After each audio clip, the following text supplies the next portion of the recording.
Bien-aimés du Seigneur, bonjour et bienvenue à notre rendez-vous quotidien consacré à la méditation de la parole de Dieu. Nous sommes aujourd'hui le 16 décembre 2020. Vous faites bien de vous connecter une fois de plus. Encore en ce jour, nous allons gravir une marche vers le jour de l'incarnation. Le Verbe de Dieu va se révéler dans le petit enfant. Que l'Esprit Saint nous donne des dispositions afin de pouvoir bien tirer parti du trésor des évangiles qui nous prépare à ce grand événement en ce temps de l'Avent. Luc chapitre 7 versets 18 à 23. C'est le texte qui nous est donné à méditer aujourd'hui. Oui, dans les évangiles, Jean-Baptiste apparaît comme une personne d'une foi solide. Il connaît sa propre identité en tant que messager qui annonce la venue de quelqu'un de plus puissant que lui. Il appelle les gens à se repentir, à se tourner plus complètement vers Dieu, en réparation, en préparation à la venue de Jésus qui baptisera du Saint-Esprit. Jean semble très sûr de son identité donnée par Dieu comme étant celui qui a été envoyé pour préparer un chemin pour le Seigneur. Pourtant, dans l'évangile d'aujourd'hui, nous trouvons un Jean-Baptiste quelque peu différent. Depuis sa cellule de prison, il envoie certains de ses disciples demander à Jésus si c'est vraiment lui qui devait venir. Est-ce celui que Jean a identifié comme le messager spécial de Dieu, l'envoyé de Dieu?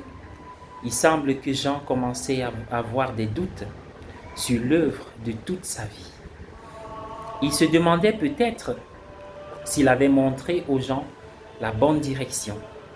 Même les personnes de forte foi peuvent avoir des moments de grand doute religieux.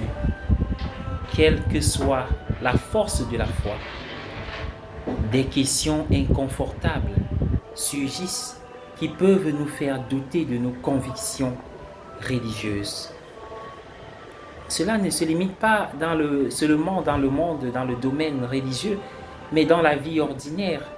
On peut se trouver à un instant où on doute de ce qu'aurait été notre mission sur la terre, de ce qu'aurait été notre véritable ouvrage tout au long de notre vie, notre travail quotidien, pour la famille, pour notre profession, pour une mission spéciale, des instants de doute.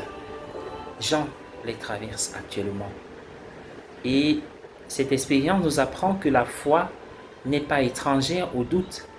Et le doute peut aider à garder une foi encore plus solide, plus pure et honnête. Notre foi dans le Seigneur peut être particulièrement minée par les expériences les plus sombres de la vie. Jean était un homme du désert ouvert. Il a dû trouver sa cellule de prison très sombre. C'est une image.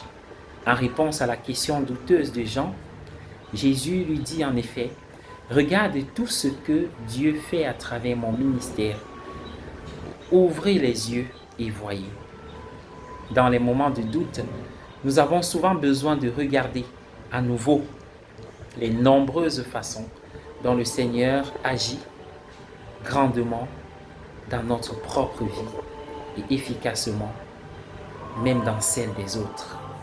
Quelle que soit la longueur, la durée, ou alors l'obscurité de la cellule dans laquelle nous nous trouvons, la main du Seigneur peut nous atteindre et sa lumière. Si notre foi reste ouverte, si nous restons disposés à écouter, à recevoir et à croire, je vous invite à prier avec moi. Au nom du Père et du Fils et du Saint-Esprit. Amen. Seigneur, à travers l'histoire, tu as appelé des hommes et des femmes à ton service. Par ton esprit, tu leur as accordé des dons nécessaires. À l'écoute de ta parole qu'ils nous ont transmise, nous y reconnaissons ton amour. Que ton esprit nous guide sur ce chemin de vie. Donne-nous de prendre à bras le corps notre mission, de prendre notre part dans ta vigne pour te faire connaître, mais aussi pour pouvoir nous relever à l'heure du doute, à l'heure de l'obscurité, de la prison, de la cellule. Seigneur, viens au secours de notre foi. Amen. Au nom du Père et du Fils et du Saint-Esprit. Amen.